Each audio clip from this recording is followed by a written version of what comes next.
Hello everyone. Welcome to another insightful episode of Global Focus, where we bring you in-depth discussion on most pressing global issues.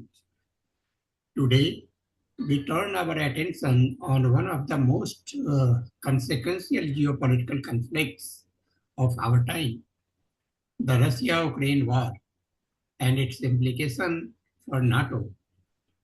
As the world watches closely, the question on everyone's mind: are we approaching an endgame? To analyze the latest developments, strategic maneuvers, and potential solutions, we are honored to have with us a distinguished guest, Dr. Adityanjee. Dr. Adityanjee is the President for Council for Strategic Affairs. With his vast expertise in international relations and strategic affairs, he will help us decode the evolving dynamics of the prolonged conflict and what lies ahead for global security. Dr. Adityanjee, welcome to Global Focus. It's a privilege to have you with us today. Thank you, Mr. Sinha, for inviting me once again on your platform, Global Focus. I am very pleased to be here. And let's have a discussion on this topic. Yes, sir. Yes, sir. So the very first question for you: can this war ever truly end, or will it just a change of shape? Look, we are discussing balance of power in Western Europe and Eastern Europe in post-Soviet Union era. When Soviet Union dissolved, Soviet republics were given independence, and pretty much three of them, were the main Slavic republics: the Russian Federation, Ukraine, and Belarus. And these were the three main republics that decided dissolution of the Soviet Union. The successor to Soviet Union was CIS, Commonwealth of Independent States, but it did not have the vigor of the Soviet Union, so it was just a paper organization. And at some point in time after, the Warsaw Pact was dissolved, there was a new security treaty called CSTO, Collective Security Treaty Organization, as a successor to Warsaw Pact because NATO refused to disband. Now, if you see NATO's original purpose in 1949, Lord Ismay, the first Secretary General of NATO, had said, the purpose of NATO is to keep Soviets out, keep Americans in, and keep Germany down. Now, in the era when there was no Soviets, what was the raison d'etre for continued existence of NATO when Warsaw Pact itself had dissolved? And in early 90s, a lot of assurances were given to Mikhail Gorbachev and to German Chancellor Kohl prior to reunification of Germany that NATO will not move an inch eastward if Germans were allowed to unify, and none of those verbal assurances were kept. NATO kept on expanding from 19 states organization to now 31 or 32 states at this point in time. And this was a sore point for Russian Federation because they felt that, we gave up Soviet Union, we dissolved Soviet Union, we want to be friendly with West, we want to be friendly with EU, but they keep on continuing the same behavior as if their main adversary is, Russian Federation. Both Mikhail Gorbachev and later on actually his successors had said that we want to be part of the common European home. We don't want to have conflict. At one point in time, Putin has suggested that maybe Russian Federation should also become part of NATO. Nothing of that mattered, and there was a deep hostility towards Russian Federation in the NATO countries. And that is the precursor of the current conflict, because in that process, they continued to engage a country like Ukraine and kept on dangling carrots of NATO membership, knowing very well that if Ukraine became a NATO member, this would be resisted tooth and nail by the Russian Federation. This was a red line, but preparations were continued to be made for eventual accession or membership of Ukraine to NATO. So this has been a slow-going movement.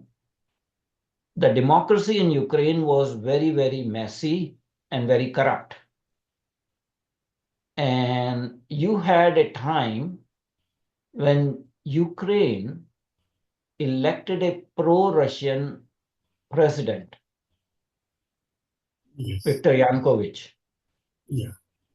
Now, there was a Maidan revolution in which deep state agencies have played a part, and there are some telephone recordings suggesting that $5 billion was spent on Maidan revolution to, create public chaos that forced Viktor Yanukovych to flee to Russia.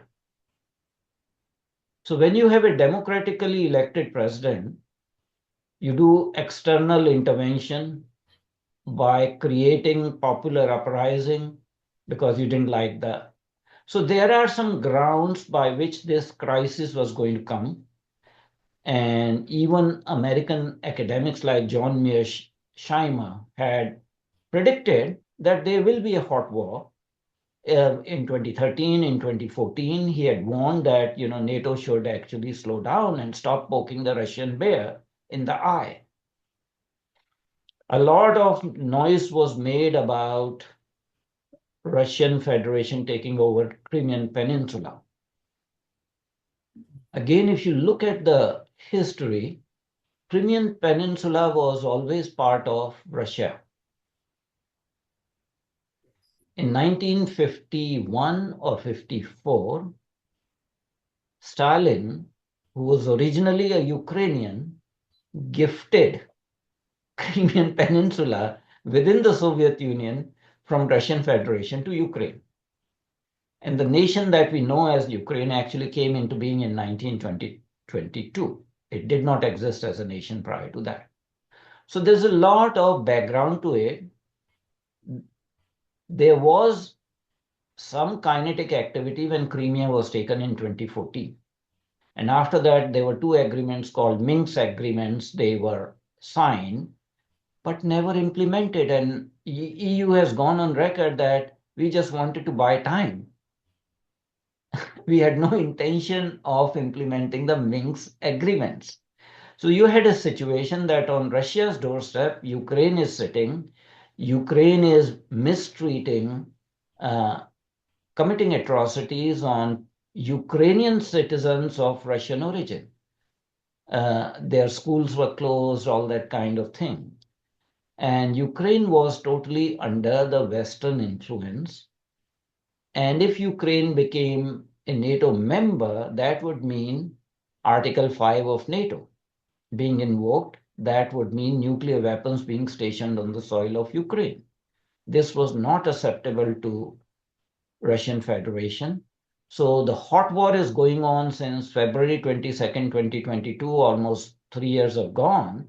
Yes. But there's a background to this slow going, if not hot war, at least a warm conflict from 2013 onwards, when Viktor Yanukovych was deposed by a CIA-inspired so-called popular revolution, the Maidan Revolution, and basically you undid the democratic actually verdict, because that guy participated in a number of elections actually and lost the elections, but eventually won. So why don't you wait for next election to depose him democratically rather than creating mayhem and creating uprising and attack on the presidential palace? So that is the background we are talking about. And when you say, will this war ever end? It depends on the intentions of the parties. Now, there's a lot of talk about, Trump is not in favor of this war. He would like to end this. But if you look at the statement by the current Secretary General of NATO, Mark Rutte, who is a former Netherlands Prime Minister, he says Ukraine should not negotiate a peace deal with Russian Federation when it is in weaker situation. You have to negotiate peace deal when you have a stronger hand, when you are in stronger position. It is virtue signaling to Zelenskyy that don't enter into peace talks. And this happened earlier also, that in April of 2022, Zelenskyy was willing to negotiate with Russia. They had actually ceasefire proposal and everything ready. Boris Johnson, the UK Prime Minister, air dashed to Kiev and prevented Zelenskyy. So what are the intentions of parties? It is not simply Ukraine-Russia war. This is a Ukraine, NATO, EU, US war against Russian Federation, in which territory of Ukraine is being used, but the resources, both financial, armed equipment, weapons, they are all NATO origin. And there are mercenaries from Western side who are fighting, and there have been allegations of even active duty personnel also fighting on behalf of Ukraine. So you have Russian Federation fighting against the NATO's unstated aim of dismembering Russian Federation into provinces. And there has been a lot of talk in Washington, D.C. think tanks about this, that just like we dismembered the Soviet Union, we can also dismember the Russian Federation. So under this scenario, if the parties are not genuinely honest, not genuinely interested in peace, this war or conflict will continue in one form or the other. And mark my words. If NATO Secretary General says that Zelensky should not negotiate, even if Trump wants him to negotiate, Trump has already put a freeze on foreign aid for 90 days. That includes Ukraine. And if Western Europe or EU say, oh, we will fill the gap, we will provide you with the fiscal resources, you keep on fighting. Do you think Zelensky will be willing to negotiate a peace deal with Russian Federation? So it's a question nobody can answer except for EU authorities who are totally opaque about their decision-making processes, and for that matter, NATO, although Trump has gone on record to say that it is a very stupid war, it needs to be ended, and both parties are, have responsibility for the war, which may be true for some extent. So let's wait and see how Trump is able to bamboozle Zelensky, NATO, and EU into not adopting hawkish warmongering postures. So is NATO really protecting Ukraine, or is it using the war for its own interest? NATO is using Ukraine for its own interests. Let me put it this way. Ukraine is the battleground for NATO, EU, US against Russian Federation. And on Russian Federation side is Belarus. Yeah. And now, of course, their treaty-bound ally, North Korea. North Korea is providing them weapons and soldiers. So yes, those are the lines drawn. But NATO is not a well-wisher here or a peacenik here. NATO is the warmonger here ultimately.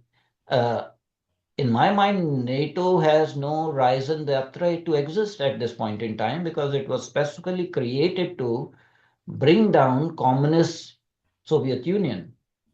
and communist Soviet Union is no longer there. Russia is an authoritarian and autocratic state, but not a communist state anymore.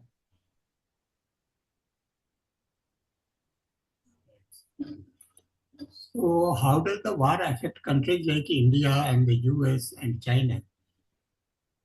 See, if there's a major war, it affects the global trading system, global commerce. Right, So it affects every country. right, All of us saw that there was increase in price of commodities because Russia was a grain field of the world. They used to produce a large amount of wheat for export. Uh, there were sanctions, unilateral sanctions on Russia. So other countries were told not to purchase Russian gas or Russian oil. Of course, India and China continued to purchase Russian gas and oil because European countries were buying, very brazenly while asking other countries not to buy.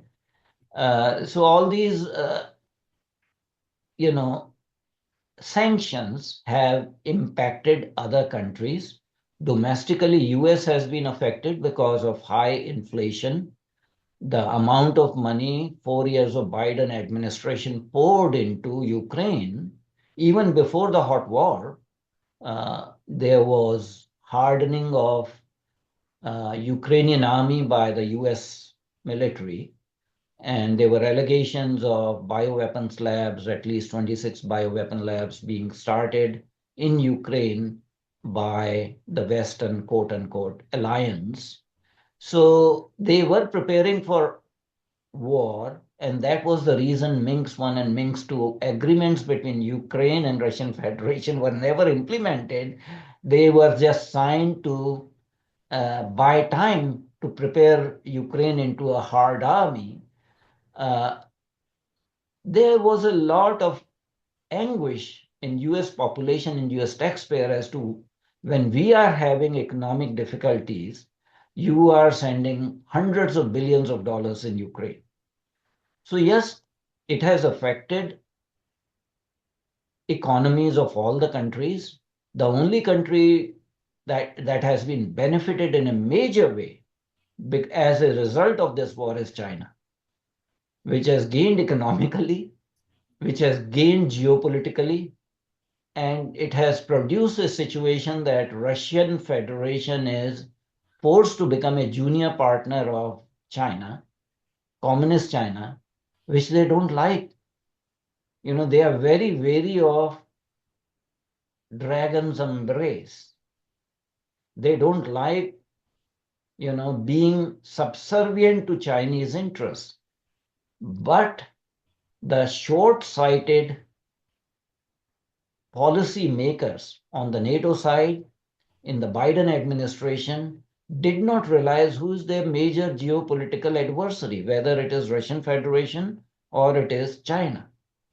And they kept on putting pressure on Russian Federation, economic sanctions, and kept on encouraging Ukraine to continue with this war. So the beneficiary is China in all possible ways.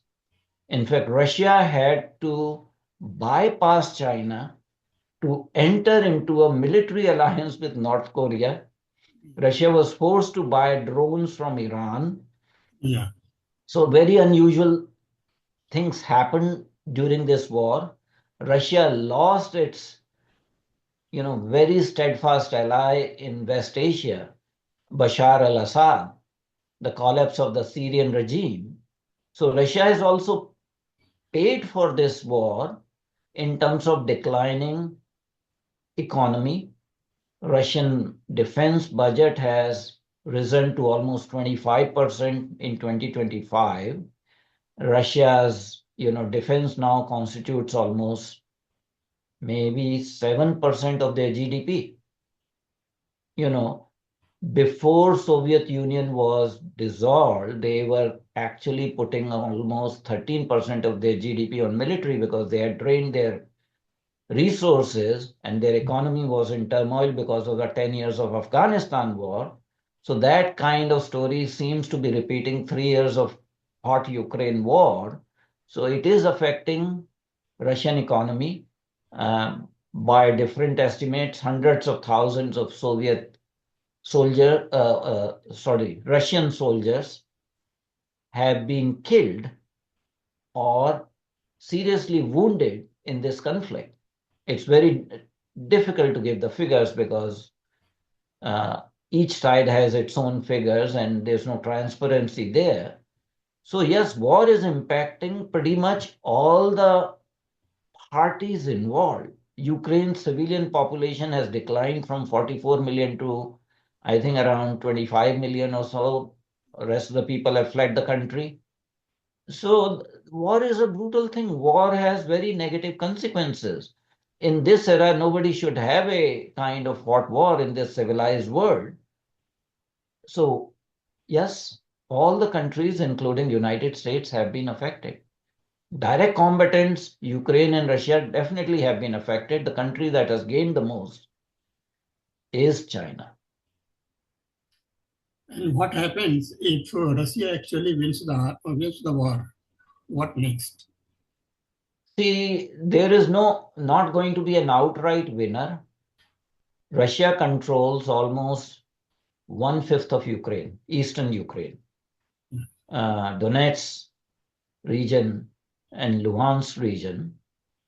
And that part of Ukraine is heavily populated by people of Russian origin who speak Russian rather than Ukrainian. Russia also controls the Crimean Peninsula. After going through all this, it is very unlikely, and I'm saying it is very unlikely, that Vladimir Putin will agree to give up those territories. Their strategic objective was to take over these territories from Ukraine. That has been partially fulfilled, albeit at a very high cost, because Putin, when he started this war, was probably in a grandiose phase and did not realize and did not plan properly that Ukraine is a very large country with an army of almost 500,000 soldiers. How can invade that country with 135,000 soldiers and hope to control all the territory? They were trying to get into a quick victory over Kiev, and their equipment failed, and they had to reverse back. So ultimately, there are no quote unquote winners in this war. It is a quagmire, it's a stalemate. But if there is a peace agreement, Ukraine will have to agree to loss of territory.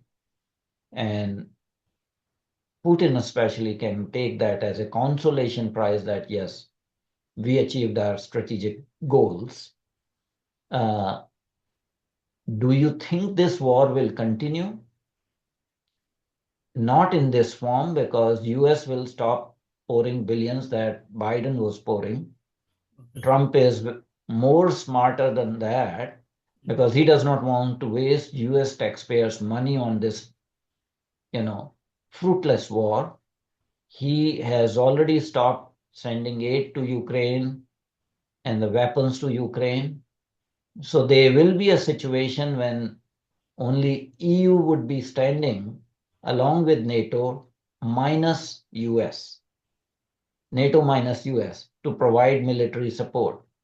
And in that scenario, Ukraine's ability to fight a hot war will be severely compromised, and Zelensky will be forced to come to negotiating table.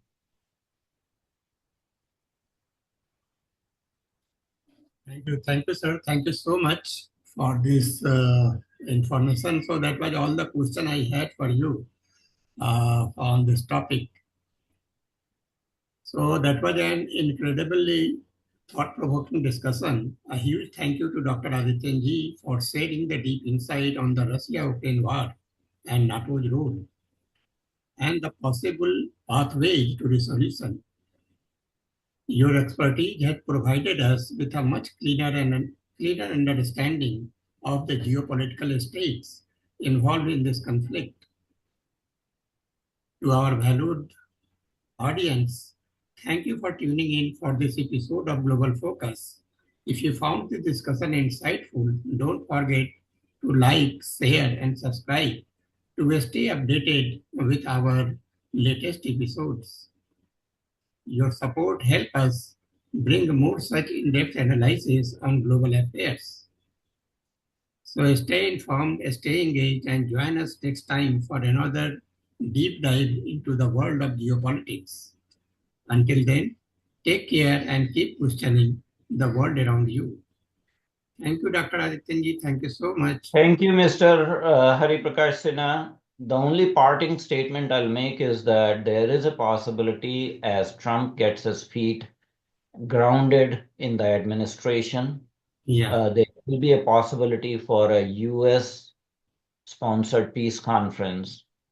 It may happen sooner rather than later, maybe in next 2, 3 months, Oh, in which both parties will be asked to compromise.